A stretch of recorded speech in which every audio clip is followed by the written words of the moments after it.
மக்களாய் சபை அனலா இருக்கணும், மக்களாய் விசுவாசி அனலா இருக்கணும். ஞாயிற்றுக்கிழமை வந்தா அனல் மூட்டப்படணும். உனக்கு உண்டான வரத்தை நீ அனல் மூட்டினா செல்லணும்.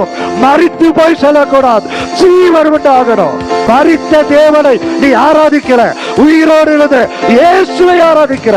மனிதனை நினைப்பதற்கோ உன்னை விசாரிப்பதற்கோ நீ ஏமாத்திரம். பரலோகம் திறக்கப்படணும். உன் வாழ்க்கையில விடுதலை உண்டாகணும், வாழ்க்கையில எழுப்புதல் உண்டாகணும், அற்புதம் நடக்கணும். ஜீவனுள்ள தேவனுடைய பிள்ளைகள் ஜீவனுள்ள தேவனை ஜீவனோடு ஆராதிக்கும் பொழுது கர்த்தர் பெரிய காரியங்களை செய்வார். இது கர்த்தருடைய சேனை. கர்த்தருடைய சேனையில யுத்த களத்துல நிக்கணும். யுத்த களத்துல நின்று சாத்தானை தோற்கடிக்கணும், சாத்தானை மேற்கொள்ளணும். இந்த சபையின் நோக்கம் எல்லாம் என்ன? இங்க வருகிற ஒவ்வொருவரும் ஜீவனுள்ள பிள்ளைகளாய் மாறணும், ஜீவனுள்ள பிள்ளைகளாய் மாறணும். கர்த்தருக்காக எழும்பணும், பெரிய பலவானாய் மாறி சத்துருவின் கோட்டைகள் தகர்க்கப்படணும். வசனம் கிரியை செய்யணும். வசனம் வெறுமையாய் திரும்பக்கூடாது. வசனம் உனக்குள்ள கிரியை செய்ய வேண்டும் என்றால் நல்ல நிலமாய், ஜீவனுள்ள நிலமாய், அந்த நிலத்துல ஒரு வல்லமை இருக்கணும். நீர் பாய்ச்சப்படணும். நீர் பாய்ச்சுகிற அந்த பலன் கொடுக்கிற ஒரு நிலமாய் கர்த்தர் இந்த இடத்துல ஒவ்வொருவரையும் மாற்றணும். அதுதான் இந்த மக்களாய் சபையினுடைய நோக்கம். ஹல்லேலூயா. ஆண்டவர் நம்மோடு பேசும்படி வேதத்தை நம்ம திருப்பிக் கொள்ளலாம். லூக்கா எழுதின சுவிசேஷத்துல 17ஆம் அதிகாரம் 5ஆம் வசனத்தை நம்ம வாசிக்க கேட்போம். லூக்கா 17ஆம் அதிகாரம்.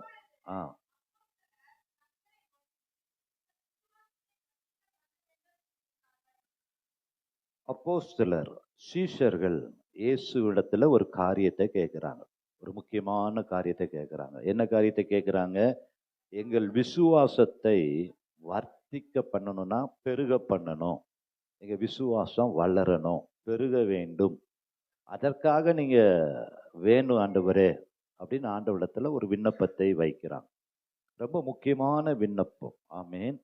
அப்போ ஒரு மனிதனுக்கு, ஒரு விசுவாசிக்கு, ஒரு சபைக்கு 2 காரியம் ரொம்ப முக்கியமானது. என்ன காரியம்னா விசுவாசம், ஜெபம். ஆமேன். விசுவாசம் உள்ள ஜெபம் பிணியாளிகளை ரட்சிக்கும். அப்போ 2 கண்ணு மாதிரி, ஒரு கண்ணு விசுவாசம், இன்னொரு கண்ணு ஜெபம். இரட்டை குழல் துப்பாக்கி மாதிரி 2 குண்டு ஒரே நேரத்துல அட்டாக் பண்ற மாதிரி, ஒன்னு விசுவாசம், இன்னொன்னு ஜெபம். இணைந்து 2ம் இணைந்து செயல்படும் பொழுது பெரிய வெற்றியை உங்களுடைய வாழ்க்கையில பெற்றுக்கொள்ள முடியும். ஆகவேதான் சீஷர்கள் ஒரு காரியத்தை கேட்கிறாங்க. ஆண்டவரோடு இருக்கிற சீஷர்கள் ஆண்டவர் செய்கிற அற்புதத்தெல்லாம் பார்க்குறாங்க. அதெல்லாம் பார்த்தோன்னே தேவையான ஒரு காரியம் என்னன்னா, எங்களுடைய விசுவாசத்தை என்ன பண்ணணும்? வர்த்திக்க பண்ணணும், பெருக பண்ணணும்.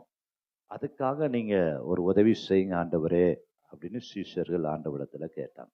ஆண்டவர் அதற்கு பதில் சொல்லுகிறார், கடுகு விதையளவு விசுவாசம் உங்களுக்கு உண்டாயிருந்தால் நீங்கள் இந்த காட்டத்தி மரத்தை நோக்கி வேரோடு பிடுங்குண்டு கடலிலே நடப்படுவாயாக என்று சொல்ல அது உங்களுக்கு. அப்போ விசுவாசம் ஒரு கடுகு அளவு விசுவாசத்தோடு நம்ம செயல்படுவோமே என்றால் அந்த காரியம் அப்படியே நடக்கும். ஆமேன். ஹல்லேலூயா. எதற்காக நமக்கு விசுவாசம் தேவை? எதற்காக விசுவாசம் பெருகணும்? அந்த விசுவாசத்தை கொண்டு நம்ம என்ன செய்ய முடியும் அப்படின்னு நமக்கு ஒரு கேள்வி இருக்கும் இல்லையா? 1 யோவான் 5:4 சொல்லுகிறது, எதற்காக விசுவாசம் தேவை? 1 யோவான் 329வது பக்கத்துல 1 யோவான் 5:4 1 யோவான், தேவனால் பிறப்பது எல்லாம் உலகத்தை ஜெயிக்கும், நம்முடைய விசுவாசமே உலகத்தை ஜெயிக்கிற ஜெயம். அப்போ விசுவாசம் ஏன் தேவை? விசுவாசம் ஏன் பெருகணும்? ஒரு விசுவாசிக்கு விசுவாசின் பெயர் மாத்திரம் இல்ல, உண்மையிலேயே அவங்களுக்கு என்ன இருக்கணும்? விசுவாசம் இருக்கு. ஏன் விசுவாசம் இருக்கணும்னா, நம்முடைய விசுவாசம்தான் உலகத்தை ஜெயிக்கிற. எத்தனை பேர் உலகத்தை ஜெயிக்கணும்னு விரும்புறீங்க? ஜெயமுள்ள வாழ்க்கை வாழுவதற்கு வேதம் சொல்லுகிறது, நம்முடைய விசுவாசமே உலகத்தை ஜெயிக்கிற ஜெயம். அதற்கு முன்னாடி வசனம் இப்படி சொல்லுது, தேவனால் பிறப்பதெல்லாம் உலகத்தை ஜெயிக்கும். ஆமென். அப்போ ஒரு காரியத்தை சொல்லிட்டு சொல்லப்பட்டிருக்கிறது. தேவனால் பிறந்தவர்கள் எல்லாம் என்ன பண்ணுவாங்களா? உலகத்தை ஜெயிப்பாங்க. அப்போ தேவனால் பிறந்தவன் யார்? 1 யோவான் 5:1 சொல்லுகிறது, இயேசுவானவரே கிறிஸ்து என்று விசுவாசிக்கிற எவனும் தேவனால் பிறந்திருக்கிறான். ஆமென். போதும். தேவனால் பிறந்தவன் என்ன பண்ணுவான்? உலகத்தை ஜெயிப்பான். நம்முடைய விசுவாசமே உலகத்தை ஜெயிக்கிற ஜெயம். தேவனால் பிறந்திருந்தா அவன் உலகத்தை ஜெயிப்பான். நம்முடைய விசுவாசமே உலகத்தை ஜெயிக்கிற ஜெயம். யாரு தேவனால் பிறந்தவன் என்று நம்ம வாசித்தோம். இயேசுவானவரே கிறிஸ்து என்று விசுவாசிக்கிற எவனும் தேவனால் என்ன பண்ணியிருக்கிறான்? பிறந்திருக்கிறான். ஆமென். அப்போ இயேசுவானவராலே அன்றி ஒரு அணுவும் அசையாது.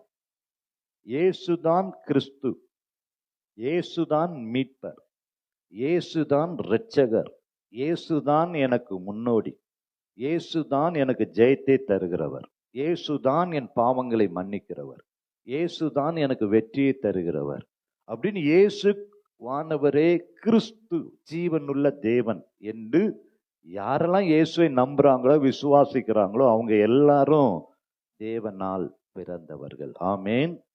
அப்போ 1 யோவான் 5:5 சொல்லுகிறது பாருங்களேன். 1 யோவான், இயேசுவானவர் தேவனுடைய குமாரன் என்று விசுவாசிக்கிறவனையே அன்றி. ஆமென். ஹல்லேலூயா. அப்போ இயேசுவை கிறிஸ்து என்று விசுவாசிக்கிறவனை தவிர மற்ற ஒருவனும் உலகத்தை என்ன பண்ண முடியாது? ஜெயிக்கவே முடியாது. ஆமென். ஹல்லேலூயா. அப்போ நாம் இயேசு கிறிஸ்துவை விசுவாசிக்கிறவர்கள் எல்லாரும் தேவனால பிறந்தவர்கள். ஆமென். ஆகவேதான் அப்போஸ்தலனாகிய பவுல் சொல்லுகிறாரு, நான் விசுவாசித்திருக்கிறவர் இன்னார் என்பதை அறிந்திருக்கிறேன். அப்ப முதலாவது கிறிஸ்து யார்? அவருடைய வல்லமை என்ன? அவரால செய்யக்கூடாதான அதிசயமான காரியம் ஒண்ணுமே இல்லை. அவருடைய நாமத்துல எவ்வளவு வல்லமை இருக்கு. அவரை நோக்கி கேட்கும் பொழுது பதில் தருகிறவர், சர்வத்தையும் அவர் ஆளுகிறவர். கிறிஸ்துவை குறித்த ஒரு அறிவு, கிறிஸ்துவை குறித்த ஒரு ஞானம், ஆண்டவரை குறித்த ஒரு தெளிவு ஒருவனுக்கு இருந்துட்டா அவனுடைய வாழ்க்கையில உலகத்தை என்ன பண்ணிடுவான்? அவன் ஜெயித்திருவான். ஆகவேதான் அப்போஸ்தலனாகிய பவுல் தெளிவா சொல்லுகிறாரு, நான் விசுவாசித்திருக்கிறவர் இன்னார் என்பதை நான் அறிந்திருக்கிறேன், அவரிடத்துல ஒப்பு கொடுத்ததை அந்நாள் பரியந்தமும் அவர் காத்துக்கொள்ள வல்லவராய் இருக்கிறார் என்று நிச்சயித்தும் இருக்கிறேன் அப்படின்னு அப்போஸ்தலனாகிய பவுல் சொல்லுகிறார். 2 பேதுரு 3:18 பேதுரு இப்படியாக சொல்லுகிறார். வாசிக்கலாமா? 2 பேதுரு 3:18 நம்முடைய கர்த்தரும் இரட்சகருமாகிய கிருபையிலும் அவரை அறிகிற அறிவிலும் வளர். இயேசு கிறிஸ்துவை அறிகிற அறிவில நம்ம என்ன பண்ணணுமா? வளர வளர விசுவாசம் வளர்ந்துட்டே இருக்கும். ஆமென். அப்போ இயேசு கிறிஸ்துவை அறிவதே நமக்கு நித்திய ஜீவனா இருக்கு. அன்றைக்கு இயேசு கிறிஸ்து 3.5 ஆண்டு காலங்கள் ஊழியம் செய்யும் பொழுது அவருடைய வல்லமையை, அவருடைய அற்புதங்களை பார்த்த அநேகர் அவரை என்ன பண்ணல? விசுவாசிக்கல. அதனாலதான் அவருடைய சொந்த ஊர்லயே அவரை விசுவாசிக்காதனாலதான் அந்த ஊர்ல அவரால் என்ன பண்ண முடியல? அற்புதத்தை செய்ய முடியல. அப்போ ஆண்டவரை பார்த்து, அவருடைய வல்லமையை பார்த்து, அவருடைய கிரியைகளை பார்த்து, இயேசு கிறிஸ்துவனுடைய வல்லமையை அறிய அறிய நம்முடைய வாழ்க்கையில என்ன வரும்? அவருடைய பிள்ளைகளாய் மாத்திரம் அல்ல, என்னை விசுவாசிக்கிறவன் இதை காட்டிலும் பெரிய காரியங்களை செய்யும். ஆமென். அல்லேலூயா. அப்போ விசுவாசம் எப்படி பெருகும்னா, இயேசு கிறிஸ்துனுடைய மத்தேயு, மார்க்கு, லூக்கா, யோவான், அப்போஸ்தலர் நடபடிகள் புத்தகத்தை வாசிக்க வாசிக்க வாசிக்க, அந்த வசனங்களை, அற்புதங்களை தியானிக்க தியானிக்க, இயேசு கிறிஸ்துனுடைய அற்புதங்களை வாசிக்க, ஆதி அப்போஸ்தலருடைய கிரியைகளை வாசிக்க வாசிக்க, வேத வசனங்களை நம்ம தியானிக்க தியானிக்க, இயேசு கிறிஸ்துனுடைய காரியங்களை குறித்து நம்ம பேச பேச விசுவாசம் என்ன ஆயிட்டு இருக்கும்? வளர்ந்து கொண்டே இருக்கும். ஆமேன். இப்போ 2 பேதுரு 2:20 அப்போஸ்தலனாகிய பவுல் சொல்லுகிறார், ஆ ஆ கர்த்தரும், கவனிங்க, கர்த்தரும் இரட்சகருமாகிய இயேசு கிறிஸ்துவை அறிகிற அறிவினாலே அசுத்தங்களுக்கு தப்பலாம் தப்பலாம். ஆமேன். இயேசு கிறிஸ்துவை அறிய அறிய அறிய உலகத்தின் அசுத்தங்களுக்கு எல்லாம் நம்ம என்ன பண்ணலாம்? தப்பு வைக்கலாம். ரோமர் 9:5 சொல்லுகிறது, இவர் என்றென்றைக்கும் ஸ்தோத்தரிக்கப்பட்ட சர்வத்திற்கும் மேலான தேவனாய் இருக்கிறார். ஆமேன். அப்போ இன்றைக்கு நமக்கு ஒண்ணு தேவை. என்ன தேவை? ஜெயிக்கணும். நம்ம எல்லாம் எதுக்காக பிறந்திருக்கிறோம்? ஜெயிக்க பிறந்தவர்கள். யாராவது தோக்கணும்னு நினைக்கிறீங்களா? எல்லா விதத்திலையும் நம்ம ஜெயிக்கணும். ஆமேன். கிறிஸ்துவுக்குள் எப்பொழுதும் எங்களை வெற்றி சிறக்க பண்ணுங்கப்பா. நாங்க எல்லாவற்றிலையும் ஜெயமா இருக்கணும். ஆமேன். பரிசுத்தத்துல ஜெயமா இருக்கணும், ஜெபிப்பதுல ஜெயமா இருக்கணும், வேதம் வாசிப்பதுல ஜெயமா இருக்கணும், வேலையில ஜெயமா இருக்கணும். அப்படி நம்ம குடும்பத்துல நம்ம தான் பெஸ்டா இருக்கணும். போற இடத்துல எல்லாம் நீங்க தான் ஜெயம் பெற்றவர்களா இருக்கணும். ஆமேன். தோற்கடிக்கப்பட்டவன் சத்ருவா இருக்கணும். அல்லேலூயா. அப்படி ஜெயத்தை பெற வேண்டும் என்றால், இன்றைக்கு எபிரேயர் 11:6 சொல்லுகிறது, விசுவாசம் இல்லாமல் தேவனுக்கு, ஆண்டவருக்கு எது பிரியம் இல்லைன்னா, விசுவாசமா இல்லாமல் இருப்பது ஆண்டவருக்கு பிரியம் இல்லை. நீங்க விசுவாசமா இருந்தீங்கன்னா ஆண்டவருக்கு அது ரொம்ப பிரியமா இருக்கிறது. ஆகவேதான் மார்த்தாள் மரியாளிடத்துல, உயிரோடு எழுப்பணும்னு எனக்கு வல்லமை இருக்குது, நீங்க விசுவாசிக்கிறீங்களா அப்படின்னு கேட்டார். ஆமேன். எங்க வாசிக்கலாம்? அதை வாசித்தோம்னா யோவான் 11:25-26 லாசரு மரித்த பொழுது, இதை விசுவாசிக்கிறாயா? நீ விசுவாசித்தால் தேவனுடைய மகிமையை காண்பாய். இன்னும் மத்தேயு 9:28 2 குருடர்கள் இயேசுனிடத்துல வராங்க. கண்கள் திறக்கப்படணும்னு கேட்கிறாங்க. அந்த 2 குருடர்களை பார்த்து ஆண்டவர் கேட்கிறாரு, இதை செய்ய எனக்கு வல்லமை உண்டு என்று விசுவாசிக்கிறீர்களா? ஆமேன். அப்போ ஒரு வெற்றியின் ரகசியம் எங்க இருக்குன்னா விசுவாசத்துல இருக்கு. விசுவாசம்னா என்ன? ஆண்டவர் பேர வைக்கிற நம்பிக்கை. ஆமேன். அப்போ ஒரு விசுவாசத்தை துவக்குகிறவரும் அவர் தான், முடிக்கிறவரும் அவர் தான். எபிரேயர் 12:1 வாசிக்கிறோம். விசுவாசத்தை துவக்குறவரும் அவர் தான், முடிக்கிறவரும் அவர் தான். ஆமேன். மார்க் 9:23 இயேசு அவனை நோக்கி, நீ விசுவாசிக்க கூடுமானால் ஆகும். விசுவாசிக்கிறவனுக்கு எல்லாம் சாத்தியம். விசுவாசிக்கிறவனுக்கு எல்லாம் கூடும். விசுவாசிக்கிறவன் எல்லாவற்றையும் சாதகமா மாற்றிடுவான், உலகத்தை ஜெயித்திடுவான். ஆமே. நம்புறீங்களா? அல்லேலூயா. அப்ப இன்றைக்கும் மக்னாயம் சபையில இருக்கிற நீங்க ஒவ்வொருவரும் உலகத்தை என்ன பண்ணணும்? ஜெயிக்கணும். ஆமேன். அல்லேலூயா. அப்ப இன்றைக்கு வேதத்துல இருந்து மோசேயினுடைய விசுவாசம் எப்படி அப்படின்னு நம்ம ஆரம்பிக்கும் பொழுது, நான் ஆண்டவரை விசுவாசிக்கும் பொழுது என் வாழ்க்கையில என்னென்ன மாற்றம் உண்டாகும், கர்த்தர் எனக்கு என்ன செய்வார் அப்படின்னு நம்ம இன்னைக்கு தியானிக்க போறோம். ஆமேன். எதற்கு விசுவாசம் தேவை? எதற்கு நம்முடைய வாழ்க்கையில அந்த விசுவாசத்துக்கு நம்ம முதலிடம் கொடுக்கணும்? அந்த விசுவாசம் நமக்குள்ள பெருக பெருக என்ன மாற்றத்தை கர்த்தர் தருவார்? நம்ம என்ன காரியத்துல ஜெயத்தை பெறுவோம்? அதுதான் இன்றைக்கு செய்தி. ஆமேன். சரி, எபிரேயர் நம்ம திருப்புவோம். எபிரேயர் எல்லாரும் கவனமா, எபிரேயருக்கு எழுதின நிருபம் 11ஆம் அதிகாரத்துக்கு நம்ம வருவோம். முதலாவது எபிரேயர் 11:24 நான் வாசிக்கிறேன், கவனிங்க. விசுவாசத்தினாலே, இந்த வசனத்தை நான் இப்படி வாசித்தேன், விசுவாசத்தினாலே மோசே என்ன பண்ணிட்டாராம்? தான் பெரியவன் ஆன போது. சொல்லுங்க. விசுவாசத்தினாலே மோசே பெரியவன் ஆயிட்டானா? ஆமேன். அப்படின்னா என்ன அர்த்தம்? விசுவாசத்துல அவன் வளர்ந்து பெரியவனாயிட்டான். அப்படி நான் இந்த வசனத்தை தியானிக்கிறேன். ஆமென். ஆபிரகாமை குறித்து வேதம் சொல்லுகிறது. ஆபிரகாம் ரோமர் 4:4 ஆபிரகாம் விசுவாசத்துல வல்லவனானான். இங்க மோசேயை குறித்து வேதம் சொல்லுகிறது. மோசே விசுவாசத்தினால என்ன ஆயிட்டான்? பெரிய ஆளா. எப்படி பெரிய ஆளாயிட்டான்? அப்படி வாசிப்போமா? விசுவாசத்தினாலே மோசே பெரியவனாயிட்டான். மக்னாயிம் சபையில இருக்கிறவங்க எல்லாரும் விசுவாசத்தினாலே பெரிய ஆளாயிரணும். சின்னவன் 1000 சிறியவன் பலத்த ஜாதியுமாய் மாறணும்னா மோசே போல நீங்க பெரியவனா, ஒரு 20 லட்சம் ஜனங்களை நடத்துகிற லீடரா கர்த்தர் நீங்க உங்களை மாத்தணும்னா மோசே குறித்து வேதம் விசுவாசத்தினாலே மோசே தான் பெரியவன் ஆன போது. ஆமென்.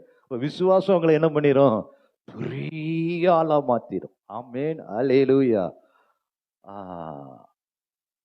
ஆபிரகாம் விசுவாசத்துல வல்லவன், மோசே விசுவாசத்துல பெரியவன். சரி, முதலாவது விசுவாசம் என்ன பண்ணும் அப்படின்னு பார்த்தா அந்த எபிரேயர் 11:24 வாசித்தோமே என்றால், விசுவாசத்தினாலே மோசே தான் பெரியவன் ஆன போது, விசுவாசத்துல அவன் டாப்ல வளர்ந்து பெரியவன் ஆன போது ஒரு காரியம் செய்யறான். பார்வோனுடைய குமாரத்தின் மகன் எனப்படுவதை வெறுத்து அநித்தியமான பாவ சந்தோஷங்களை அனுபவிப்பதை பார்க்கிலும் தேவனுடைய ஜனங்களோடே துன்பத்தை அனுபவிப்பதையே தெரிந்து கொண்டான். ஒரு மனுஷனுடைய விசுவாசத்துல அவன் வளரும் பொழுது, விசுவாசத்துல அவன் பெருகும் பொழுது, இயேசு கிறிஸ்துவை கூர்ந்து கவனித்து அற்புதங்களை பார்த்து அவன் விசுவாசத்துல வல்லவனாய் பெரியவனாய் அவன் மாற அவனுடைய வாழ்க்கையில என்ன மாற்றம் வருது தெரியுமா? அவன் என்ன பண்றான்னா, பார்வோனுடைய குமாரத்தின் மகன் எனப்படுவதை வெறுக்கிறான். அநித்தியமான பாவ சந்தோஷங்களை எல்லாம் அனுபவிப்பதை வெறுக்கிறான். ஆமென். விசுவாசம் வளர இயேசுவை பார்க்க அந்த விசுவாசம் பெருக மோசேயின் வாழ்க்கையில ஒரு காரியத்தை பார்க்கிறான். பார்வோனுடைய குமாரத்தின் மகன் எனப்படுவதை வெறுக்கிறான். ஆமென். யார் இந்த பார்வோன்? எகிப்தில இஸ்ரவேல் ஜனங்களை அடிமைப்படுத்துகிற பார்வோன், ஆராதிக்க விடாமல் தடை பண்ணுகிற பார்வோன், இஸ்ரவேல் ஜனங்களை ஒடுக்குகிற பார்வோன். அதை அவன் விசுவாசம் பெருக அவனுடைய ஆவிக்குரிய கண்கள் திறக்கப்படுகிறது.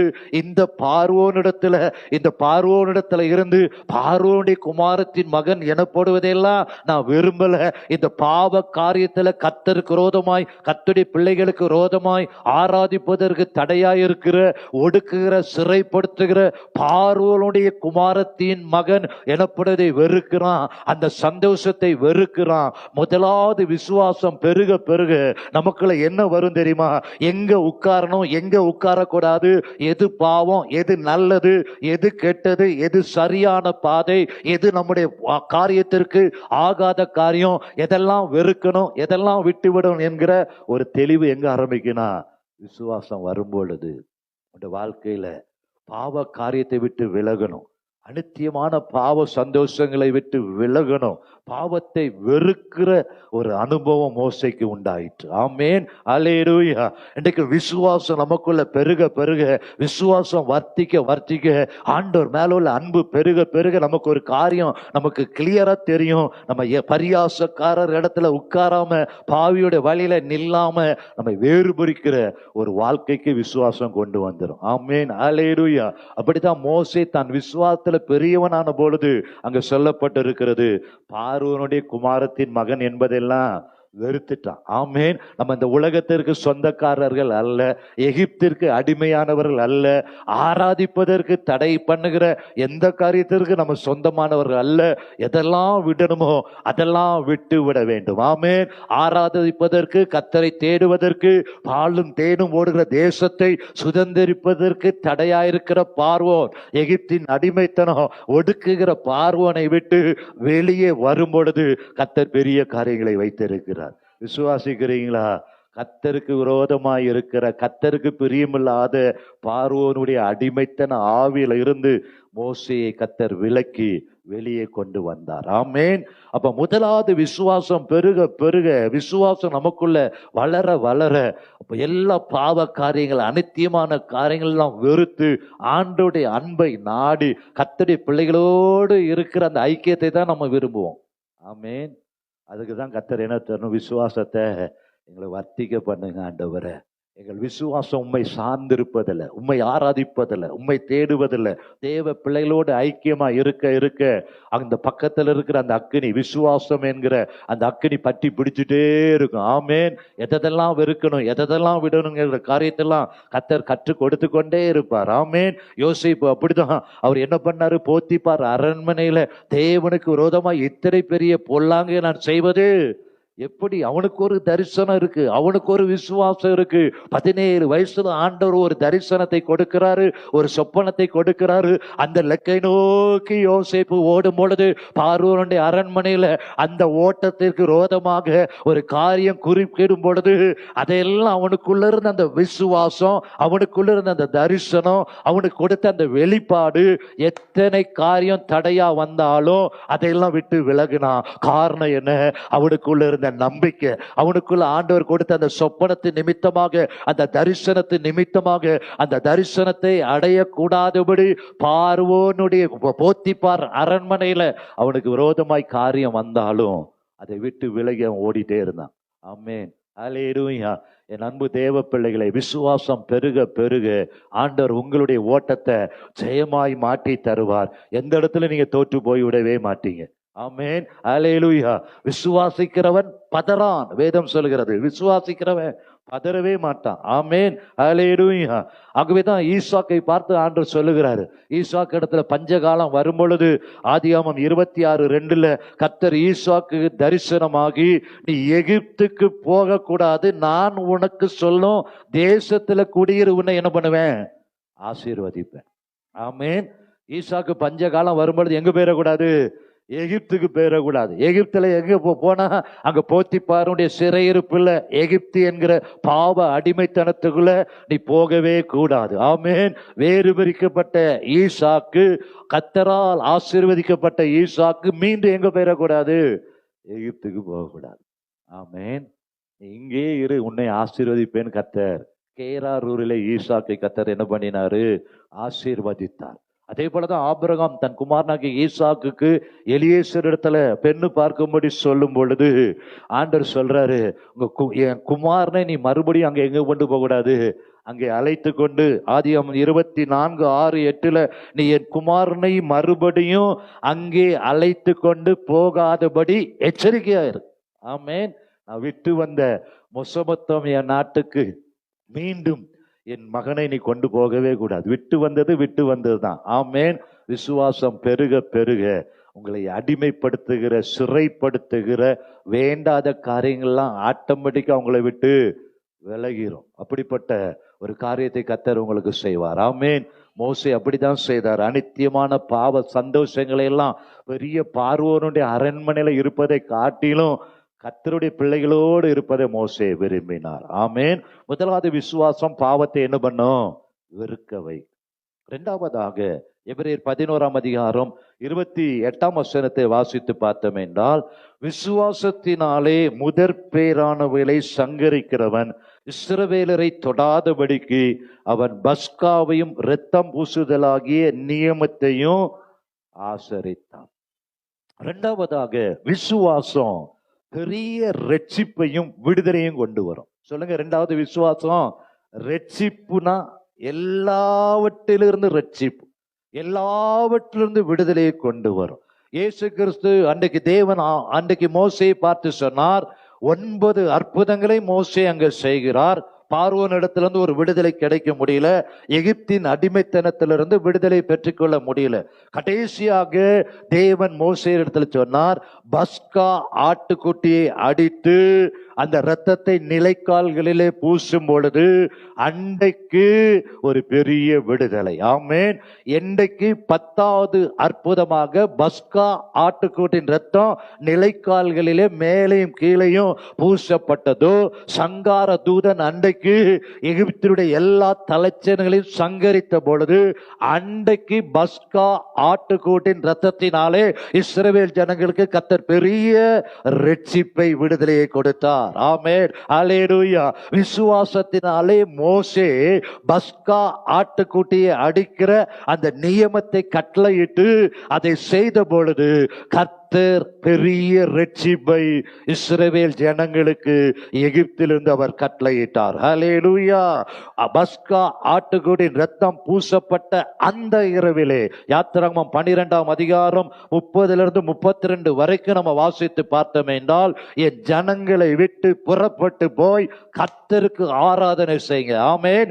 என்றைக்கு பஸ்கா ஆட்டுக்குட்டியின் ரத்தம் பூசப்படுகிறதோ, விசுவாசத்தினாலே இயேசுவின் ரத்தத்தை நாம் பூசுகிறோமோ, இயேசுவின் ரத்தத்துக்குள்ள நம்ம வருகிறோமோ, அன்றைக்கு கர்த்தர் பெரிய ரட்சிப்பை தருவார், பெரிய விடுதலையை தருவார். எந்த எகிப்தியனும் அடிமைப்படுத்தி வைக்கவே முடியாது. ஆமென். இப்ப விசுவாசம் என்ன கொண்டு வரும் தெரியுமா? முதலாவது பாவத்தை வெறுக்க வைக்கும். ரெண்டாவது விசுவாசம் என்ன கொண்டு வரும்? ரட்சிப்பை கொண்டு வரும், விடுதலையை கொண்டு வரும். லூக்கா எழுதின சுவிசேஷம் 7ஆம் அதிகாரம் 50ஆம் வசனத்துல, ஒரு பாவியான ஸ்திரீ இயேசுவின் பாதத்தை முத்தம் செய்து கண்ணீரால துடைத்து விலையேறப்பட்ட பரிமள தைலத்தை பூசி அவருடைய தலைமயிரினால் பாதத்தை துடைத்து பாவியான ஸ்திரீ என்று வேதம் சொல்லுகிறது. ஆனால் அந்த பாவியான ஸ்திரியை பார்த்து இயேசு என்ன சொல்லுகிறார்? உன் விசுவாசம் உன்னை ரட்சித்தது, சமாதானத்தோட போ. ஆமென். அல்லேலூயா. அப்ப விசுவாசம் எதை கொண்டு வரும்? ரட்சிப்பை கொண்டு வரும், விடுதலையை கொண்டு வரும். ஆமென். அல்லேலூயா. அல்லேலூயா. அப்போஸ்தலர் 16:31 கர்த்தராகிய இயேசு கிறிஸ்துவை விசுவாசி, அப்பொழுது நீயும் உன் வீட்டாரும் ரட்சிக்கப்படுவீர்கள். ஆமென். ஹல்லேலூயா. இயேசுவின் ரத்தமா உங்க வீட்டுல ரட்சிக்கப்படாத பிள்ளைகள் மேல இயேசுவின் ரத்தத்தை நான் பூசுறேன். ஆண்டவரே, உங்களுடைய ரத்தத்தால கழுவி உங்களை ரட்சிங்க. நீங்க விசுவாசத்தோடு ஜெபம் பண்ணுங்க. கர்த்தர் நிச்சயமாக உங்க வீட்டுல உள்ள அத்தனை பேரை ரட்சிப்பார். ஆமென். என்னை ரட்சித்த இயேசு கிறிஸ்துவின் ரத்தம் என் கணவனை, என் பிள்ளைகளை ரட்சிக்கட்டும். ஆண்டவரே, நீங்க ஜெபம் பண்ணுங்க. கர்த்தர் பெரிய ரட்சிப்பை கட்டளையிடுவார். ஒரு பாவியான ஸ்திரீ விசுவாசத்தோடு ஆண்டுடைய பாதத்துல விழுந்து கண்ணீரோடு அவருடைய பாதத்தை முத்தம் செய்யும் பொழுது அவருடைய விசுவாசத்தின்படி அவருடைய பாவத்தை எல்லாம் மன்னித்து கர்த்தர் ரட்சித்தார். ஆமென். அல்லேலூயா. கர்த்தராக இயேசு கிறிஸ்துவை விசுவாசி, அப்பொழுது நீயும் உன் வீட்டாரும் ரட்சிக்கப்படுவீர். நான் சொல்றேன், நீங்க விசுவாசிங்க. கர்த்தர் நிச்சயமா உங்க வீட்டை ரட்சிப்பார். உங்கள் குடும்பத்துல மாற்றத்தை தருவார். உங்கள் வீட்டுல இருக்கிற பிரச்சனைகளை கர்த்தர் மாற்றுவார். ஹல்லேலூயா. இயேசு ரத்தத்தை அக்னியாய் நீங்க தெளிங்க. இயேசு ரத்தத்தை தெளித்து வீட்டை நீங்க பாதுகாத்துக் கொள்ளுங்க. நிலைக்கால்களை இயேசு ரத்தத்தை நீங்க பூசுங்க. தண்ணி எடுத்து இயேசு ரத்தம் என்று செபித்து வீடெல்லாம் நீங்க தெளிக்கும் பொழுது கர்த்தர் உங்கள் வீட்டை ரட்சிப்பார். சத்துரு உங்கள் வீட்டை தொடவே முடியாது. கர்த்தர் வேலி அடைப்பார். அல்லேலூயா. விசுவாசிக்கிறீங்களா? பஸ்கா ஆட்டுக்கோட்டின் ரத்தத்தை, அந்த நியமத்தை மோசே விசுவாசத்தினாலே செய்த பொழுது கர்த்தர் எகிப்தின் அடிமைத்தனத்திலிருந்து பெரிய ரட்சிப்பை கர்த்தர் கொடுத்தார். அந்த கருவிலை விடுதலை கர்த்தர் கொடுத்தார். அல்லேலூயா. விசுவாசம் என்ன கொண்டு வரும்? ரட்சிப்பை கொண்டு வரும். மூன்றாவதாக விசுவாசம் உங்களுடைய வாழ்க்கையில என்ன கொண்டு வரும் அப்படின்னு பார்த்தோம் என்றால், எபிரேயர் 11ஆம் அதிகாரம் 7ஆம் வசனத்துல, விசுவாசத்தினாலே நோவா தற்காலத்திலே காணாதவர்களை குறித்து தேவ எச்சரிப்பு பெற்று பயபக்தியுள்ளவனாகி தன் குடும்பத்தை ரட்சிப்பதற்கு பேழையை உண்டு பண்ணினான். மூணாவது, விசுவாசம் உங்களுக்குரியவர்களை, உங்கள் குடும்பத்தை, உங்களை சார்ந்திருக்கிறவர்களை விசுவாசம் பாதுகாக்கும். ஆமென். விசுவாசத்தினாலே மோசே என்ன பண்றான்? பேழையை உண்டு பண்றான். மழையவே பார்க்கல, ஆனாலும் ஆண்டவர் சொல்லிட்டாருங்கிற விசுவாசத்துல ஒரு பேழையை செய்யும் பொழுது மோசேயும் அவனுடைய குடும்பத்தையும் கர்த்தர் என்ன பண்ணினாரு? பாதுகாத்தார். ஆமென். உங்களுடைய ஜெபத்தினாலே, உங்களுடைய விசுவாசத்தினால, உங்களுடைய நம்பிக்கையினால கர்த்தர் உங்கள் குடும்பத்தை அவர் பாதுகாப்பார். உங்களை சார்ந்து இருக்கிறவர்களை கர்த்தர் பாதுகாக்க வல்லமையுள்ளவராய் இருக்கிறார். ராகாப் விசுவாசத்தினாலே என்ன பண்ணினாரு? வேவுக்காரரை தன் வீட்டில் மறைத்து ஒளித்து வைத்து என் குடும்பம் காப்பாற்றப்பட வேண்டும் என்று விசுவாசத்தோடு கேட்கும் பொழுது ராகாவையும் குடும்பத்தை கர்த்தர் என்ன பண்ணாரு? பாதுகாத்தார். ஹல்லேலூயா. ஒரு நீதிமானின் நிமித்தம் அவருடைய குடும்பத்தை பாதுகாக்கிறார். ஒரு நீதிமானுடைய விசுவாசத்தின் நிமித்தம் ஆண்டவர் பாதுகாத்தது போல, நோவாவையும் குடும்பத்தையும் பாதுகாத்தது போல, ராகாவையும் குடும்பத்தையும் பாதுகாத்தது போல, நீங்க விசுவாசிக்க உங்கள் குடும்பத்துல ஒரு பெரிய பாதுகாப்பை கர்த்தர் தருவார். நீ விசுவாசித்தால் தேவனுடைய மகிமையை நீ என்ன பண்ணுவா? காண்பாய். ஹல்லேலூயா. ஒரு திமிர்வாதக்காரனை வாசிக்கலாம். மார்க் 2:3-5 வரைக்கும் வாசித்து பார்த்தோம் என்றால், ஒரு திமிர்வாதக்காரனை 4 பேர் சுமந்துட்டு வர்றாங்க. திமிர்வாதக்காரனை பார்த்து அல்ல, சுமந்து கொண்டு வந்த 4 பேருடைய விசுவாசத்தை பார்த்து ஆண்டவர் சுகத்தை கொடுத்தார். ஆமென். ஹல்லேலூயா. நான் சொல்றேன், உங்க வீட்டுல நிறைய பேர் விசுவாசிக்காம இருக்கலாம். ஆனா நீங்க விசுவாசிக்கும் பொழுது கர்த்தர் உங்கள் குடும்பத்தை பாதுகாப்பார், கர்த்தர் உங்கள் குடும்பத்தை ரட்சிப்பார். விசுவாச வார்த்தையில நீங்க பேசிட்டே இருக்கணும். ஹல்லேலூயா. ராகாபை போல, நோவாவை போல, லோத்தை போல கர்த்தருடைய நீதிமான்களாய் நீங்கள் விசுவாச வார்த்தைகளை பேச பேச கர்த்தர் உங்களை சார்ந்த உங்கள் குடும்பத்தையும் தப்புவிக்க வல்லவராய் இருக்கிறார். ஹல்லேலூயா. ஒரு 100க்கு அதிபதி வந்து விசுவாசத்தோடு என் வேலைக்காரன் மரண அவஸ்தையா இருக்கிறான் என்று சொன்ன பொழுது, அந்த மரண அவஸ்தையில இருக்கிறவனை பார்க்கல, 100க்கு அதிபதி ஆண்டவர் பார்த்து சுகத்தை கொடுத்தார். ஹல்லேலூயா. உங்களுக்கும் அப்படிப்பட்ட அற்புதங்களை உங்களை சார்ந்து இருக்கிற பிள்ளைகளுக்கு கர்த்தர் நிச்சயமாகவே செய்வார். ஆமென். அவருடைய வேலைக்காரனுக்கு சுகத்தை கர்த்தர் கொடுத்தார். அதே போலதான் கானானிய ஸ்திரீ நாம விடுவதே இல்லை என்று சொல்லி இயேசுவே பின்பற்றின பொழுது அந்த கானானிய ஸ்திரியை பார்த்து ஆண்டவர் சொன்னாரு, உன் விசுவாசம் பெரியது, நீ விரும்புகிறபடி உனக்கு ஆக கடவுது. ஹல்லேலூயா.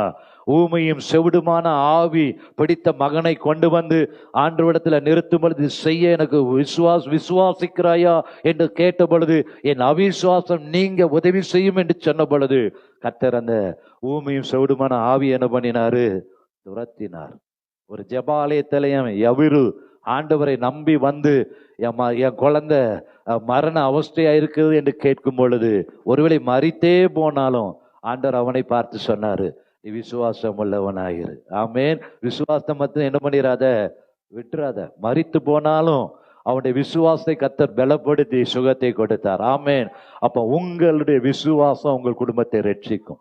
உங்களுடைய விசுவாசம் உங்களுக்கு கணவருக்கு சுகத்தை தரும். உங்களுடைய விசுவாசம் உங்களுடைய பிள்ளைகளுடைய வாழ்க்கையில பெரிய மாற்றத்தை தரும். ஆமேன். ஹல்லேலூயா. நம்புறீங்களா? விசுவாசிக்கிறவனுக்கு எல்லாமே கூடும். ஆமேன். ஹல்லேலூயா. கர்த்தர் பெரிய காரியங்களை செய்வார். அப்போஸ்தலர் நடபடியில் அப்போஸ்தலனாகிய பவுல் சொல்லுகிறார், 276 பேரோடு அந்த படகுல இருக்கும் பொழுது, எனக்கு சொல்லப்பட்டபடியே நடக்கும், நான் ராயனுக்கு முன்பதாக நிற்க வேண்டும் என்று விசுவாச வார்த்தையை பவுல் சொன்ன பொழுது அத்தனை பேரையும் கர்த்தர் தப்பி கரை சேர்த்தார். ஆமேன். ஒரு பவுலின் நிமித்தம். ஆமேன். ஒரு பவுலின் நிமித்தம் எத்தனை பேரு? 276 பேரை கர்த்தர் பாதுகாத்தார். ஆமேன். உங்களுடைய வாழ்க்கையிலையும் நீங்க விசுவாசத்தோடு இருங்க. கர்த்தர் உங்கள் குடும்பத்தை பாதுகாப்பார். குடும்பத்துல சுகத்தை கர்த்தர் தருவார். குடும்பத்துல ரட்சிப்பை கர்த்தர் தருவார். விசுவாசிக்கிறவனுக்கு எல்லாம் கூடும். விசுவாசித்தால் தேவனுடைய இன்றைக்கு நம்முடைய ஜெபம் என்னவா இருக்கணும்? அப்போஸ்தலரை போல என் விசுவாசத்தை வர்த்திக்க பண்ணுங்க ஆண்டவரே. விசுவாசிக்கிறவனுக்கு எல்லாம் கூடும் நீங்க சொல்லி இருக்கிறீங்க. கடுகளவு விசுவாசம் இருந்தா கூட இந்த மலையை பார்த்து பெயர்ந்து சமுத்திரத்துல தள்ளுண்டு போ என்று சொன்னா அது அப்படியே நடக்கும். 4வதாக விசுவாசம் என்ன செய்யும்? எபிரேயர் 11ஆம் அதிகாரம் 27ஆம் வசனத்தை வாசித்தோமே என்றால், விசுவாசத்தினாலே அவன் அதரிசனமானவரை தரிசிக்கிறது போல உறுதியாயிருந்து ராஜாவின் கோபத்துக்கு பயப்படாமல் எகிப்தை விட்டு போனான். ஆமேன். அப்ப விசுவாசம் என்ன பண்ணும்னா பயத்தை மாற்றிடும். இன்னைக்கு அநேகருக்கு எதை பார்த்தாலும் பயம் வந்துருது இல்லையா? சின்ன சின்ன காரியத்திற்கும் பயம் வந்துருது. ஆனா இங்க மோசே குறித்து வேதம் சொல்லுகிறது, விசுவாசத்தினாலே அவன் என்ன பண்ணனா அதர்சனமானவரை தரிசிக்கிறது போல உறுதியா இருந்து ராஜாவின் கோபத்துக்கு பயப்படாமல் எகிப்தை விட்டு போனான். ஆமேன். அல்லேலூயா. அப்ப மோசேக்கு விசுவாசத்தினாலே பார்வோனுக்கு முன்னாடி போய் நின்று 9 முறை சேலஞ்ச் பண்ணி அற்புதத்தை செய்கிற தைரியம் எதனால வந்துச்சு? விசுவாசத்தினாலே வந்தது. அவன் ராஜாவுக்கு பயப்படவே இல்லை, பார்வோனுக்கு பயப்படவே இல்லை. எந்த மந்திரவாதியினாலும் மோசேக்கு முன்பதாக எதிர்த்து நிற்கவே முடியல. எத்தனை மந்திரவாதிகள் வந்தாலும் இது தேவனுடைய விரல், மோசேயினுடைய கோல், மற்ற மந்திராவுடைய கையில் இருந்த கோல்களில் இருந்த அந்த பாம்பை எல்லாம் விழுங்கி போடத்தக்க ஒரு வல்லமை கர்த்தர் மோசே கொடுத்திருந்தார். விசுவாசத்தினாலே மோசேயுடைய பயம் எல்லாம் விலகி போச்சு. ஆமேன். ஹல்லேலூயா. விசுவாசம் வந்துட்டா என்ன போயிடும்? பயம் போயிடும். ஆமென். ஹல்லேலூயா. சாத்ராக், மேஷாக், ஆபேத்நேகோ அதை தான் சொன்னாங்க. அவங்களுக்குள்ள விசுவாசம் இருந்துச்சு.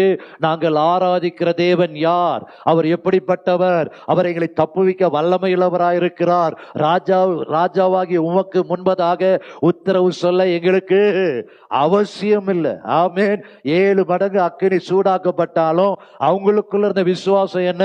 நாங்கள் ஆராதிக்கிற எங்கள் தேவன் எங்களை தப்புவிக்க அவரு வல்லவராய். விசுவாசம் எதுக்கு பெருகணும்? பயம் போயிடும். ஆமென். எது வந்தாலும் நீங்க சந்திக்க ஆயத்தமாயிடுவீங்க. தானியேலுக்கு அங்க ராஜாவின் கட்டளை என்ன? ராஜாவை தவிர வேற யாரையும் தொழுது கொள்ளக்கூடாது என்று கட்டளை இருந்தாலும், பத்திரத்திற்கு கையெழுத்தே வைக்கப்பட்டாலும் தானியேல் அறிந்திருந்தாரு, சிங்கங்கள் எத்தனை வந்தாலும் என்னை காக்கிற தேவன் ஒருத்தர் இருக்கிறார். ஆமென். ஹல்லேலூயா. அப்ப விசுவாசிக்கிறவன் ஒரு நாளும் பதறாதே. பதர்னா நீ சிதறி விடுவாயின்னு ஆட்டோல பார்த்துருக்கீங்களா? பதர்னா சிதறிடும். அப்ப நமக்கு எது? விசுவாசிக்கிறவன் ஒரு நாளும் பதறவே மாட்டான். ஆமென். விசுவாசித்தா அப்ப என்ன போயிடும்? பயம் போயிடும். ஆமென்.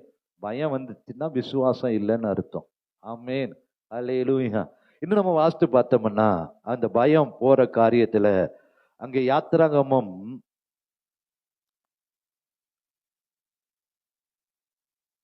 7ஆம் அதிகாரம் 10-12, யாத்திராகமம் 8, 18, 19 அதெல்லாம் நீங்க வாசித்து பார்த்தீங்கன்னா அங்க மோசே குறித்து வாசிக்கலாம். இன்னும் எபிரேயர் 11:23 வாசிப்போம். மோசே பிறந்த போது அவனுடைய தாய் தகப்பன்மார் அவனை அழகுள்ள பிள்ளை என்று கண்டு விசுவாசத்தினாலே ராஜாவுடைய கட்டளைக்கு பயப்படாமல் அவனை என்ன பண்ணாங்களாம்? 3 மாதம் என்ன பண்ணியிருந்தாங்க? ஒளித்து வைத்திருந்தாங்க. ஆமென். அப்போ மோசேயுடைய தாய் தகப்பன்மாருக்கெல்லாம் என்ன இல்லை? விசுவாசம் இருந்ததுனால அங்க என்ன இல்லை? பயம் இல்லை. அப்போ ராஜாவுடைய கட்டளை என்ன? அங்க 1ஆம் அதிகாரம் 22 அப்பொழுது பார்வோன் பிறக்கும் ஆண் பிள்ளைகளை எல்லாம் என்ன பண்ணணும்? நதியில போட்டுறணும். பெண் பிள்ளைகளை எல்லாம் உயிரோடு வைக்கவும் தன் ஜனங்களுக்கு எல்லாருக்கும் கட்டளை இட்டிருந்தான். ஆனா மோசேயுடைய பெற்றோர் விசுவாசத்தினாலே மோசே என்ன பண்ணிருந்தாங்க? போடாம மறைச்சு வச்சிருந்தாங்க. ஆமென். அப்படி விசுவாசம் எவ்வளவு பெறுது பாத்தீங்களா? ராஜாவின் கட்டளை இருந்தாலும் அவங்களுக்குள்ள இருந்த விசுவாசம், என் பிள்ளையை கொண்டு கர்த்தர் ஒரு காரியத்தை செய்ய போறார், அது ரொம்ப அழகா பிறந்திருக்கு, தேவ பிரசன்னத்துல பலந்திருக்கு அப்படிங்கிற ஒரு விசுவாசம் இருந்தபடினால 3 மாதம் ஒளித்து வைத்து அவங்க என்ன பண்ணாங்க? நைல் நதி கரையோரத்துல வைத்து அந்த பிள்ளைக்கு என்ன சம்பவிக்கும் என்பதெல்லாம் விசுவாசத்தோடு பெற்றோர் பார்த்துட்டு இருந்தாங்க. ஆமென். உங்களுக்கும் அதே போல உங்களுடைய பிள்ளைகளை குறித்த ஒரு விசுவாசம் இருக்கணும். ஆமென். என் பிள்ளை தான் அழகுள்ள பிள்ளை, என் பிள்ளை தான் எல்லாத்துலயும் ரொம்ப பெஸ்ட். ஆமென். அல்லேலூயா. ஆனா நம்ம நிறைய நேரத்துல என்ன சொல்லிடுறோம்? தருதலை, நாய, பேய, பன்னிய, பிசாச, அறிவு இருக்கா? ஆமென். ஆனா மோசே பெற்றோர் அவர்தான் ரொம்ப அழகுள்ளது என்று கண்டு என்ன பண்ணாங்களாம்? விசுவாசத்தினால ஒளிச்சு வச்சிருந்தாங்க. ஆமேன். காக்கைக்கு தன் குஞ்சு தான் பொன் குஞ்சு. ஆமேன். என் பிள்ளை தான் பெஸ்ட் அப்படி சொல்லுங்க இனிமே. ஆமேன். என் பிள்ளை எனக்கு கர்த்தர் அழகுள்ள பிள்ளையா கொடுத்திருக்கிறாரு, ஞானமுள்ள பிள்ளையா கொடுத்திருக்கிறாரு. ஆமே. இப்ப எல்லாம் ஒத்தைக்கு ஒத்ததான் இருக்கு. ஆமேன். முன்னாடி அது 4-5 இருக்கும், அதுல ஒன்ன நேசிப்போம், ஒன்ன திட்டுவோம். இப்ப அப்படி வழி இல்லை, ஒரே பிள்ளை தான் இருக்கு. ஆமேன். அல்லேலூயா. நான் சமீபத்துல ஃபேஸ்புக்ல பார்த்தேன், இன்னும் ஒரு 10 வருஷத்துல மாமா, அத்தை, தம்பி, தங்க உறவுலாம் போயிடுமா. ஆமேன். ஏன்னா வீட்டுல ஒண்ணு தானே இருக்கு. போறதுக்கு அக்கா வீடும் கிடையாது, மாமனும் கிடையாது, மச்சனும் கிடையாது, மைனியும் கிடையாது, கொழுந்தியாலும் கிடையாது. அந்த உறவுலாம் போயிடும். இப்பவே நல்லா அனுபவிங்கன்னு அதுல போட்டிருந்தாங்க. ஆமேன். அல்லேலூயா. எல்லாம் ஒன்னே ஒண்ணு கண்ணே கண்ணுன்னு வச்சிருக்கிறோம். மாமா, அத்தை, மச்சான், தங்க, சித்தி, சித்தப்பா, அந்த உறவுலாம் வரல, நாள்ல இருக்காது. இது நல்ல காலம். ஆகவே நல்லா நம்ம எல்லாம் நல்லா சேர்ந்து நல்லா வீட்டுக்கு போய் நல்லா ஒன்னா இருந்து அனுபவிச்சிரும் இப்பவுமே. ஆமேன். ஆகவே பிள்ளை பெறதுக்கு வாய்ப்பு இருந்துச்சுன்னா இன்னும் நல்ல 4-5 பெத்து போட்டுடுங்க. நம்ம பிள்ளைகளாவது மாமா, அத்தை, தம்பி, தங்கச்சின்னு வருகிற நாட்கள்ல வளரட்டும். மோசே பெற்றோர் அழகுள்ளது என்று கண்டு தூக்கி நதியில போடாம மறைச்சு வச்சதுனால பெரிய தலைவனா அவனை கர்த்தர் மாற்றிட்டாரு. ஆமேன். அப்படி நம்முடைய பிள்ளைகளையும் கர்த்தர் உயர்த்துவாரு. ஆமேன். ஹல்லேலூயா. சரி, அடுத்தபடியாக 4வது என்ன சொன்ன? விசுவாசம் பயத்தை தூக்கி எரிஞ்சிடும். பேதுரு யோவானும் படிப்பறிவு இல்லாதவங்களா இருந்தாங்க.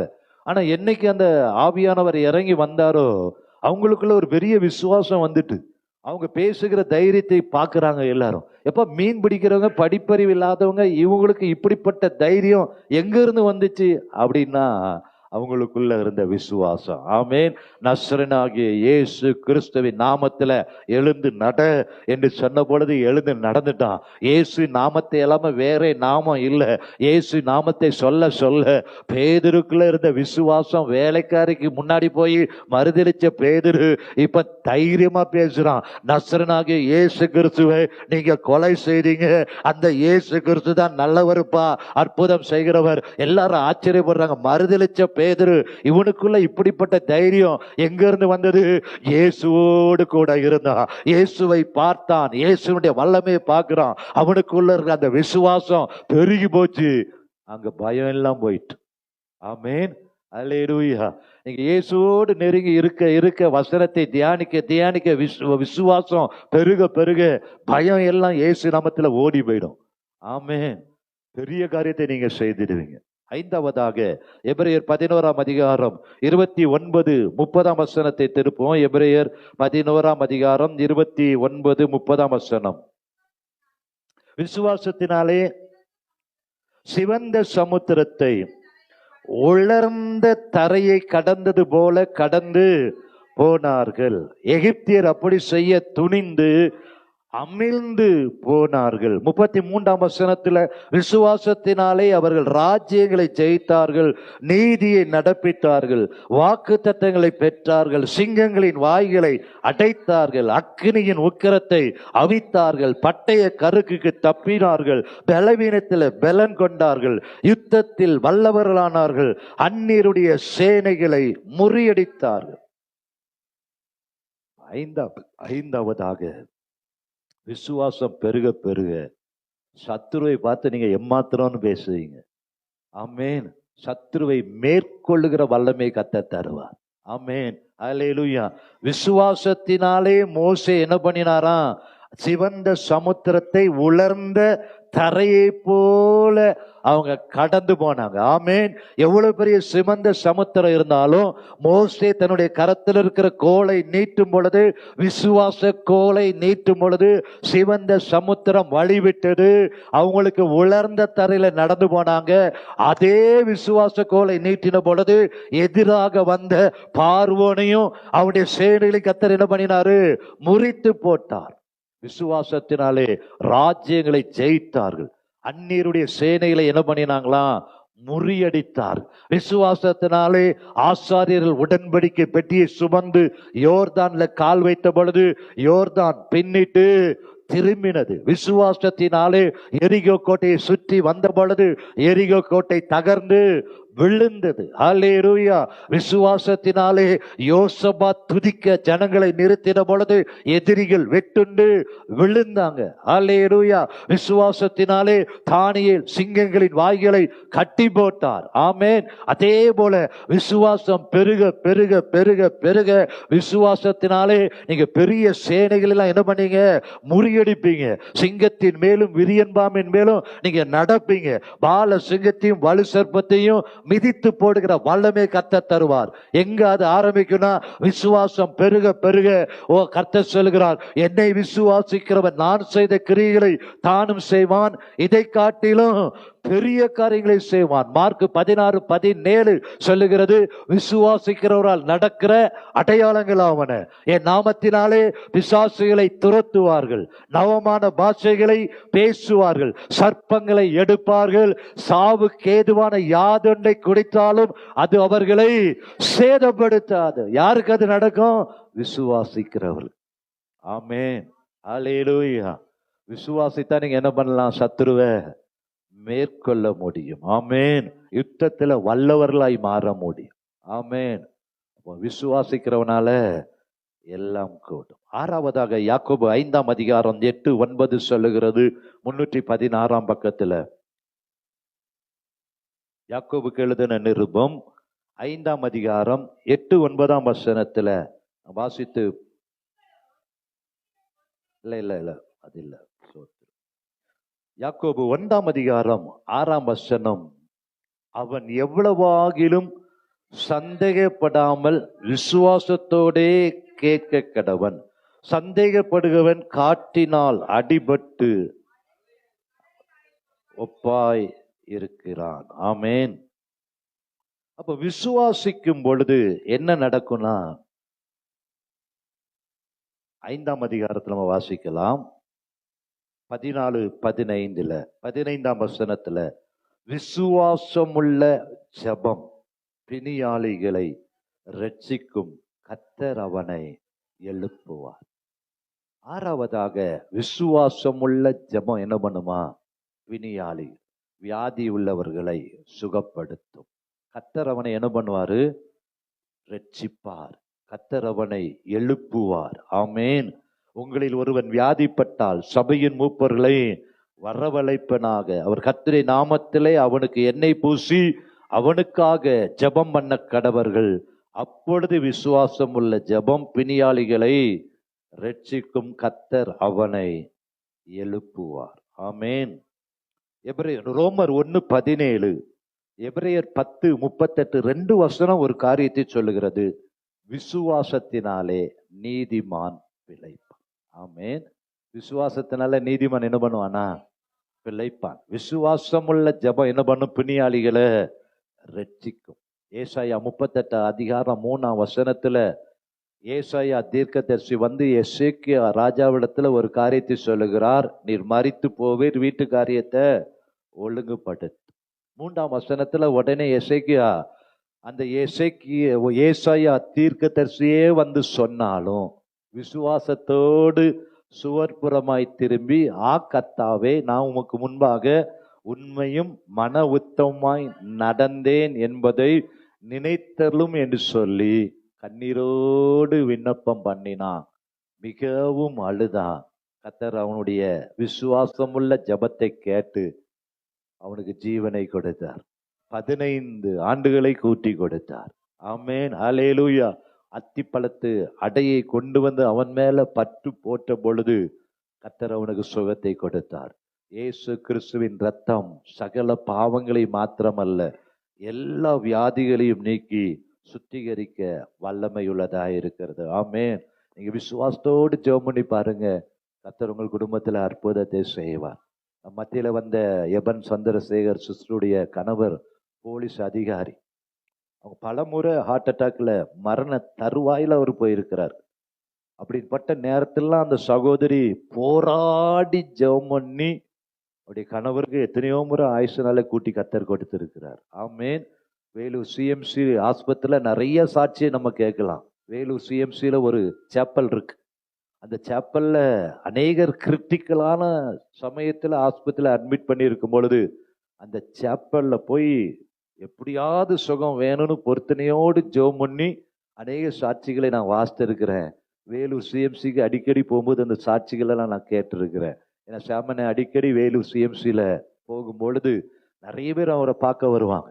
அங்கே நேரம் போகாத நேரத்தில் நிறைய பேர் சொல்ற சாட்சி அதுதான். இந்த சேப்பல்ல வந்து கணவர், மனைவி, பிள்ளைகள் ஆபத்தான சூழ்நிலையில மரண தருவாயில இருக்கும்பொழுது அந்த சேப்பல்ல போய் அந்த குடும்பத்து பிள்ளைகளுக்காக அவங்க திறப்பல நின்று செபிக்கும் பொழுது கர்த்தர் எத்தனையோ பேரை உயிரோடு எழுப்பி இருக்கிறார். ஆமேன். ஹல்லேலூயா. அப்ப நம்ம ஜெபிக்கும் பொழுது விசுவாசமுள்ள ஜெபம் பிணியாளிகளை ரட்சிக்கும். கர்த்தர் அவனை என்ன பண்ணுவாரு? எழுப்புவார். ஆமேன். வீட்டுல யாராவது சுகவீனமா இருந்தா விசுவாசத்தோடு எண்ணெய் பூசி நீங்க ஜெபம் பண்ணுங்க, கர்த்தர் நிச்சயமாகவே எழுப்புவார். ஆமேன். எலியா அன்றைக்கு சாரிபாத் விதவை வீட்டில மரித்து போன சாரிபாத் விதவையின் மகனுக்காக விசுவாசத்தோடு ஜெபித்த பொழுது கர்த்தர் அவனை உயிரோடு எழுப்பி கொடுத்தார். எலிசா அதே போல சூனேமியாளுடைய மகன் மரித்த பொழுது எலிசா விசுவாசத்தோடு ஜெபித்த பொழுது சூனேமியாளின் மகனை எழுப்பி கொடுத்தார். அப்போஸ்தலனாகிய பவுல் தொர்கால் என்கிற தபித்தால் மரித்த பொழுது கதவை பூட்டி கொண்டு விசுவாசத்தோடு பவுல் ஜெபித்தார். தொர்காலை கர்த்தர் உயிரோடு எழுப்பி கொடுத்தார். ஆமேன். அதே தேவன் இன்றைக்கும் விசுவாசமுள்ள ஜெபம் பிணியாளிகளை ரட்சிக்கும். கர்த்தர் அவனை உயிரோடு என்ன பண்ணுவாரு? எழுப்புவார். கடைசியாக மத்தேயு 21:20, மார்க் 11:24, 2 வசனமும் ஒரே காரியத்தை சொல்லுகிறது. மார்க் 11:24 வாசிக்கலாம்.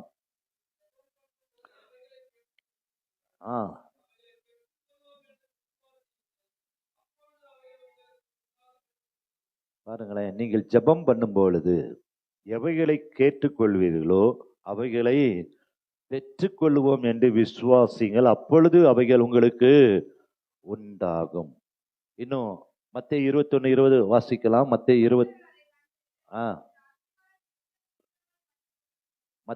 21.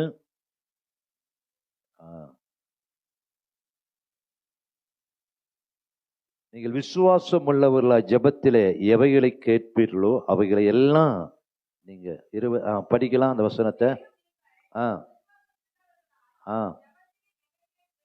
ஜெபத்திலே எவைகளை கேட்பீர்களோ, வசனம் எவ்வளவு அழகா சொல்லுது பாத்தீங்களா? 21, 22. நீங்கள் விசுவாசம் உள்ளவர்களாய் ஜெபத்திலே எவைகளை கேட்பீர்களோ அவைகளை எல்லாம் பெறுவீர். அங்க ஒரு இந்த காரியம்தான் அந்த காரியம்தான் இல்லை. எவைகளை கேட்டாலும் விசுவாசத்தோடு கேட்டா அவைகளை எல்லாம் என்ன பண்ணுவீங்க? பெறுவீர்கள் என்று வசனம் சொல்லுகிறார். லூக்கா 1:45 சொல்லுகிறது, விசுவாசித்தவளே பாக்கியவதி. விசுவாசித்தவள் யாரா? பாக்கியவான், பாக்கியவதி.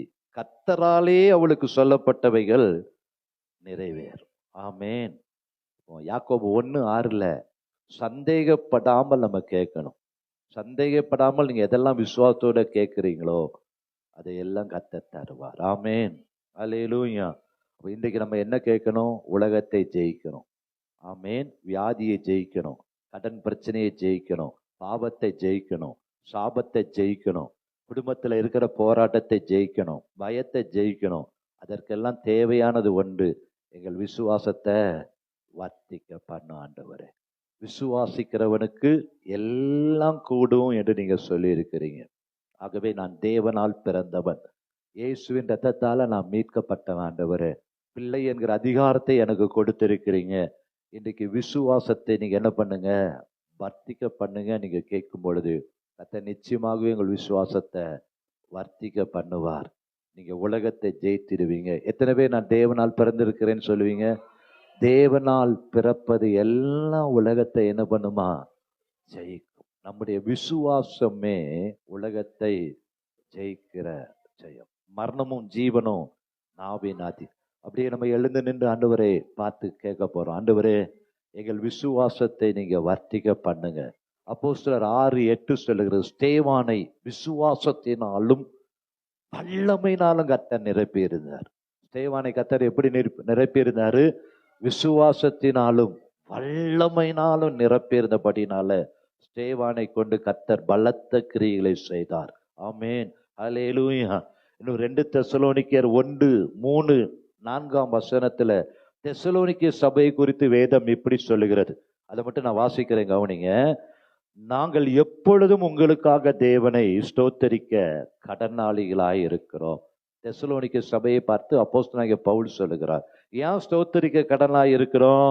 உங்கள் விசுவாசம் மிகவும் பெருகினபடினால். ஆமேன். ஏன் ஸ்தோத்திரம் பண்றாரா? உங்கள் விசுவாசம் மிகவும் பெருகினபடினால். ஆமேன். அதே போலதான் மக்னாயிம் சபை விசுவாசத்துல என்ன பண்ணணும்? பெருகிறவர்களாய் இருக்கணும். ஆமேன்.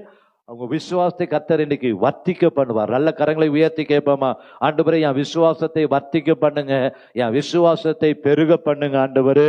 விசுவாசம் பெருக பெருக பாவத்தை வெறுக்கிற அனுபவத்துக்குள்ள உங்களை கொண்டு வரும். விசுவாசம் பெருக பெருக ரட்சிப்பை கொண்டு வரும், விடுதலையை கொண்டு வரும். விசுவாசத்தோடு குடும்பத்திற்காக, உங்களுடைய நண்பர்களுக்காக ஜெபிக்க ஜெபிக்க விசுவாசமுள்ள ஜெபம் குடும்பத்தை பாதுகாக்கும்.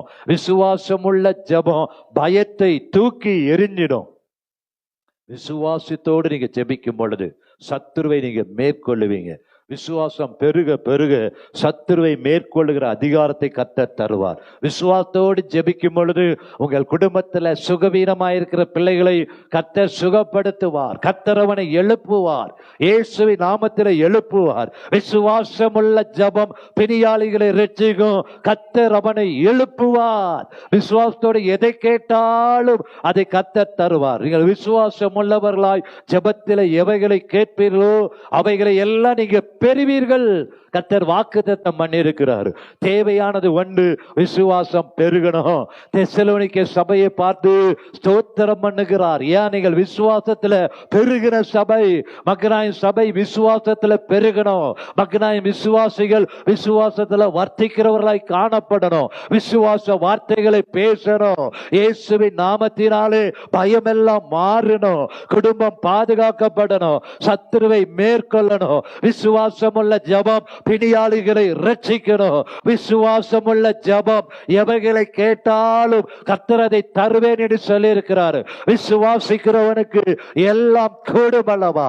ஸ்தோத்திரம், ஸ்தோத்திரம். விசுவாசத்தோடு ஆண்டவரை துதிக்கணும். விசுவாசத்தோடு ஜெபிக்கணும். விசுவாசத்தோடு கேட்கும் பொழுது கர்த்தர் பெரிய பெரிய காரியங்களை செய்ய அவர் வல்லமையுள்ள தேவனாய் இருக்கிறார்.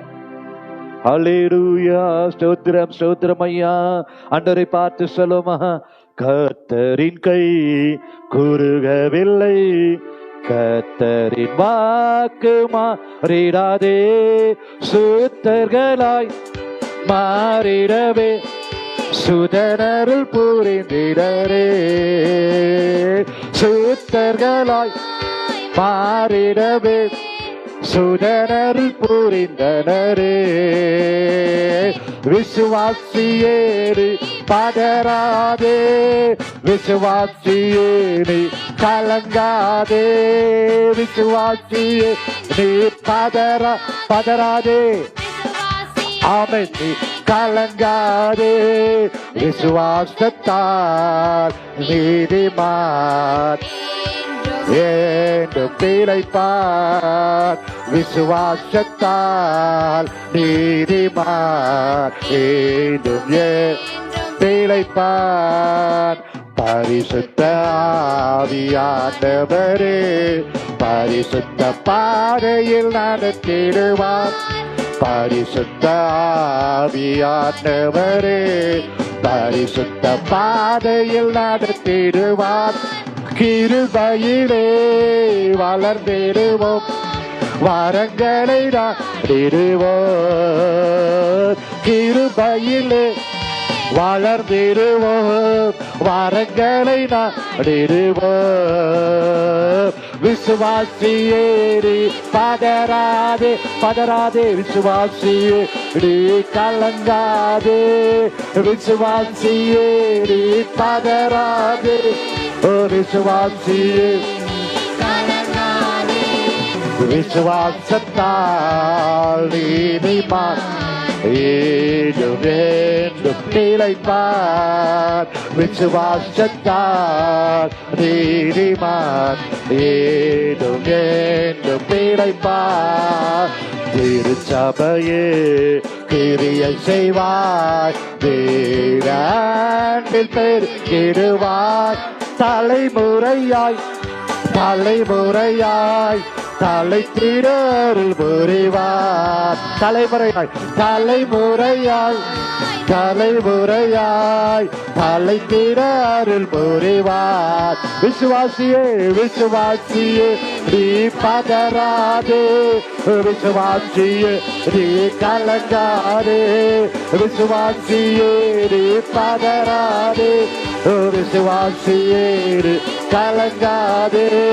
விசுவாசத்தால் நீதிமான் வேண்டும் பிழைப்பார். விசுவாசத்தால் நீதிமான் மேகம் போன்ற ஆமென் மேகம் போன்ற வாக்கு தந்த சூரனின்று காத்திருக்க விசுவாசத்தால் உரிமை கொள்வாய், விரைந்து முன்னேறிடுவாய்.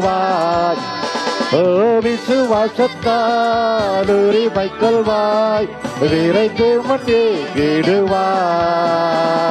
விசுவாசியேடி பதறாதே, விசுவாசியேடி கலங்காதே, விசுவாசியேடி பதறாதே, ஓ விசுவாசியேடி கலங்காதே, விசுவாசத்தால் நீதிமான் விளைப்பா. நல்ல கரைகளை தட்டி ஆண்டவரத்துல கேட்போமா, அப்பா என் விசுவாசத்தை வர்த்திக்க பண்ணுங்க, என் விசுவாசத்தை பெருக பண்ணுங்க. ஓ இயேசு, விசுவாசம் பெருகிட்டே இருக்கணும், நாளுக்கு நாள் விருத்தி அடையும் பொழுது இன்னைக்கு கேட்ட எல்லா காரியத்தையும் கர்த்தர் சுதந்தரிக்க செய்வார். ஆமென். ஹல்லேலூயா.